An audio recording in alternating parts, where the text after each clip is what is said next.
All right, y'all. I wanted to do a quick on the fly movie review of Sinners. Wow, Sinners was absolutely fantastic, y'all. I really love this film. And also, I want to say thank you to Ryan Coogler because I've heard in the past, oh, oh, oh, Monty, you like horror, blah blah blah blah blah blah blah blah blah. People love Tyler Perry, blah blah blah blah blah blah blah blah blah blah blah blah blah. Ryan Coogler, who made Black Panther, made Creed, black movie director, has made a genre picture about vampires down south. And it's good.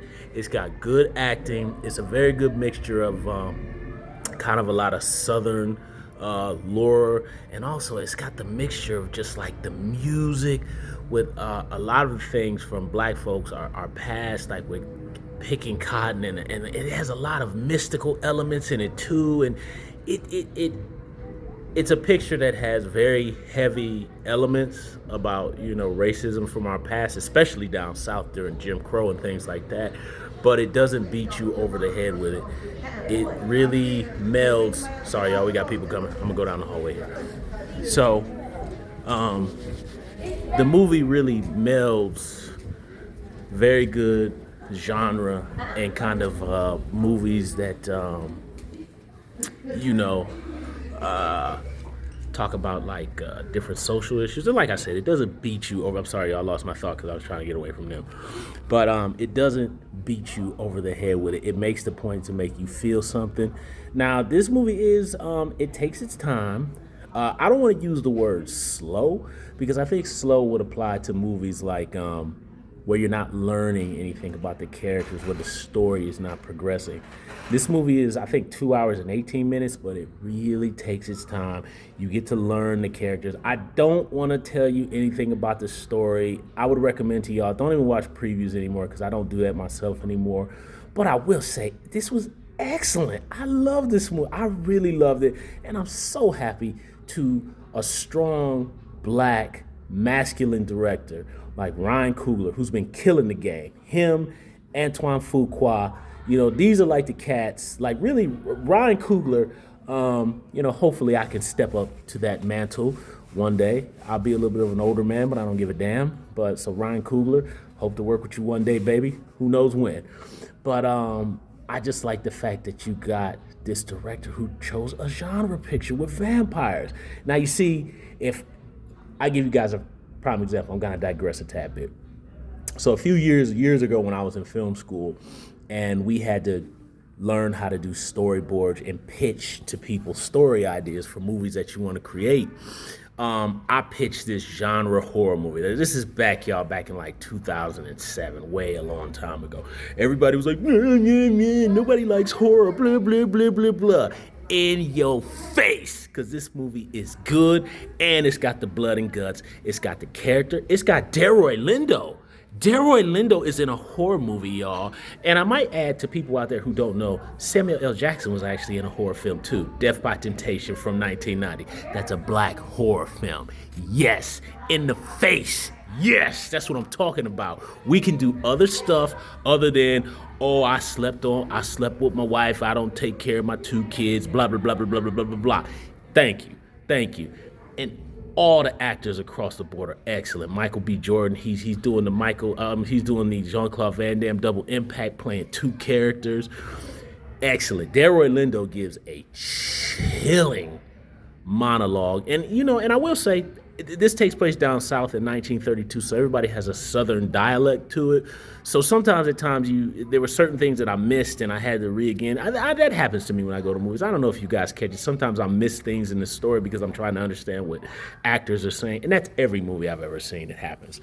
But Delroy Lindo gives this chilling monologue, and it's just so hurtful. But that's the whole thing when we get mixed up with this woke stuff is there is a way you can lay in a message, but not say, hey, hey, hey, with a neon sign. You can lay it in there and the audience can feel it. It's just excellent. The actresses in this film, I'm sorry I didn't get a chance to look up everybody's name. They're all good. the actress who plays, because it's Smoke and Stack are the twins' names. One's a little bit more kind of quiet and aggressive. The other one's kind of more of like a playboy, similar to Double Impact. I know old heads will remember that movie with Jean-Claude Van Damme. Anyway, but I believe it's, excuse me, I believe it's Smoke's girlfriend. Yes, Smoke's girlfriend, and she kind of dabbles in like kind of something similar to like I don't know what you call it. I don't. She's not for evil. You know what I'm saying? That'd be more like voodoo. I don't really know much about Santanera, which I believe that's part of. I could be wrong. I could be wrong. Is that the Mexican culture? I could be wrong, y'all. Excuse me. I'm asking, not making a statement. But anyway, she's along those lines of kind of like a spiritual knower. She's excellent. She's very good, and I like the fact that they have a mixture with the casting. You know what I mean? You have some beautiful brown sisters. You got some beautiful dark-skinned sisters, and then you got some beautiful light-skinned sisters. So we can do away with this whole thing, because I know somebody out there is going to be like, oh, they're doing like in the 80s where there's always the light skin, blah, blah, blah. And listen, I'm a light-skinned brother. Quite frankly, I get tired of hearing that all the time. But it has a good mixture with the casting. And then I want to give a shout out to every actor. They just all do great. And I cannot remember the gentleman's name. He did the Jodie Foster movie where he stuck up the radio station. I forgot what that movie is called, y'all. I did a review for it. It's on my channel. But this gentleman, he plays the main villain. Excellent job. And what I also like too is that the music is so prevalent in this movie. This is basically almost a musical too. I mean, there's one musical sequence, because the musical sequences do go on, and they're excellent. They move the story forward. They're explaining things about the character and what's going to happen in the story. Some foreshadowing. There's a lot of foreshadowing and twists here. The music was just so soulful, and it had a mixture of music from all generations and all cultures mixed into one thing. It was one of the most impactful things I think you could ever seen, way beyond just having somebody say, I prefer this, or I want to change this about myself, and blah, blah, blah, blah, blah. Everything they're doing with the Marvel movies and all this other stuff they're trying to cram down our throats, when you can simply artistically and maturely have the expression, have the art say it. You don't have to beat me over the head. Have the art express it. That scene clearly shows how the music unites all of us. We're all just humans, you know? And there's even a line where the light-skinned character says that, because I know I've heard before in my past as a light-skinned black man, especially when I had my hair, because it was thick and wavy way back when, how, you know, what is you? You know, that type of thing. That's addressed in the movie. You know, these are real. It's just an excellent movie. I loved this movie to death. It's just the fact that Ryan Coogler and he's got a major studio behind this, Warner Brothers, behind a black vampire genre movie down south, where the black leads are strong and they're masculine. Y'all, this movie was great, y'all. You need to go check out Sinners.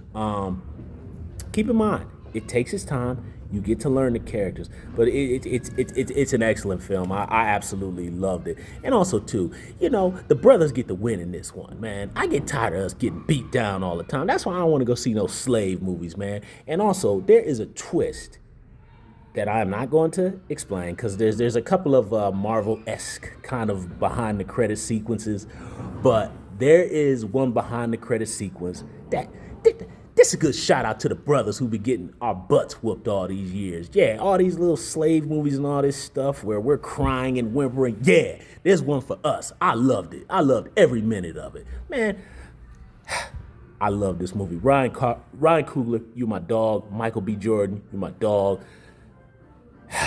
It was excellent, man. It was excellent. And y'all, I'm copping the soundtrack right away. The blues music, oh, it was just, and how the music, I just can't stop going on about this movie. And how the music is like almost like a gateway for the vampires to or they're kind of like in purgatory, but it's their way to the living, and they can't really, oh, it's excellent. And I got to go one more, y'all, about one more scene. There's a scene where the main villain is trying to entice, and this is very faithful to the vampire lore, I might also add as well. There's a scene where the main bad guy antagonist is trying to persuade the good guys. And he starts talking about how, yes, vampires were considered evil, but look at these men. They're Klansmen. They kill your people. Then we could be all one people. I was like, man, this is crazy the way they're taking historical real horror and mixing it with a horror genre movie. To have a vampire say, I will go take out all these Klans members and Black Brother. I was like, man, this movie is cold, man.